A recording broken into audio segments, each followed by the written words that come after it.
This is just a sample of the audiobook. To get the complete audiobook, access the link posted in the first comment.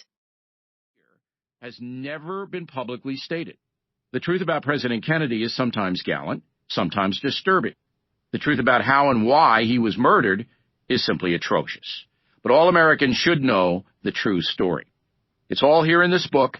It is my special privilege to bring it to you. Prologue. Washington, D.C., January 20th, 1961, 12:51 p.m. The man with fewer than 3 years to live has his left hand on the Bible. Chief Justice Earl Warren stands before him reciting the presidential oath of office. Do you, John Fitzgerald Kennedy, do solemnly swear? I, John Fitzgerald Kennedy, do solemnly swear, the new president repeats in a clipped Boston accent. His gaze is directed at the jurist whose name will one day be synonymous with Kennedy's own death. The new president, born into wealth, has a refined manner of speaking that would seem to distance himself from the electorate. But he is an enthusiastic and easily likable man's man. He joked openly about his father's vast riches during the campaign, diffusing that divisive issue with humor and candor so that average Americans would trust him when he spoke about making America better. Poor men in West Virginia heard a man from Boston say he needed their help, and they gave it.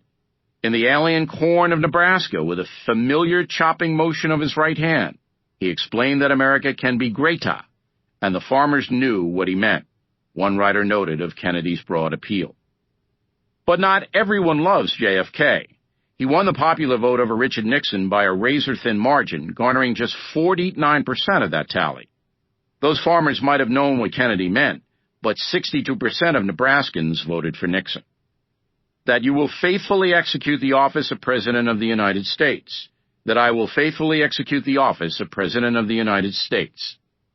80 million Americans are watching the inauguration ceremony on television. 20,000 more are there in person. 8 inches of thick, wet snow have fallen on Washington, D.C. overnight. The Army had to use flamethrowers to clear the roads. The sun now shines on the Capitol building, but a brutal wind strafes the crowd. Spectators wrap their bodies in sleeping bags, blankets, thick sweaters, and winter coats, anything to stay warm. But John Kennedy ignores the cold. He has even removed his overcoat. At age 43, JFK exudes fearlessness and vigor. His lack of coat, top hat, scarf, or gloves is an intentional ploy to burnish his athletic image. He is trim and just a shade over 6 feet tall, with greenish-gray eyes, a dazzling smile, and a deep tan, thanks to a recent vacation at his family's Palm Beach home.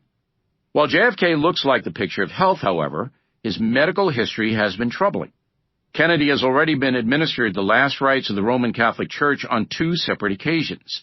His medical woes will continue to trouble him in the years to come. And will to the best of your ability, and will to the best of my ability. In the sea of dignitaries and friends arrayed all around him, there are 3 people vital to JFK. Straight ahead is his younger brother and reluctant choice for Attorney General, Bobby Kennedy. The president values him more for his honesty as an advisor than for his legal ability. He knows Bobby will always tell him the truth, no matter how brutal it may be. Behind the president is the new vice president, Lyndon Johnson. It can be said, and Johnson himself believes, that Kennedy won the presidency because of this tough, tall Texan. Without Johnson on the ticket, Kennedy might never have won the Lone Star State and its treasure trove of 24 electoral votes. As it was, the Kennedy-Johnson ticket won by the slender margin of 46,000 votes in Texas, a feat that must be replicated if Kennedy is to win a second term. Finally, the new president spies his young wife, just behind Justice Warren's left shoulder. Jackie Kennedy is radiant in her suit and matching hat. Dark brown hair and a fur collar frame her unlined face. Her amber eyes sparkle with excitement. She is not showing a hint of fatigue despite staying up until 4 a.m. The booze flowed freely at pre-inaugural celebrations thrown by the likes of Frank Sinatra and Leonard Bernstein. Jackie returned to their house in Georgetown long before the parties wound down, but her husband did not accompany her. When Jack finally showed up just before 4 a.m., he found his wife wide awake, too excited to sleep. As the snow continued to fall on the stranded motorists and the impromptu bonfires lining the streets of Washington, the young couple sat together in early morning conversation. He told her about a late dinner organized by his father, and they talk with excitement about the inauguration ceremony. It would be an extraordinary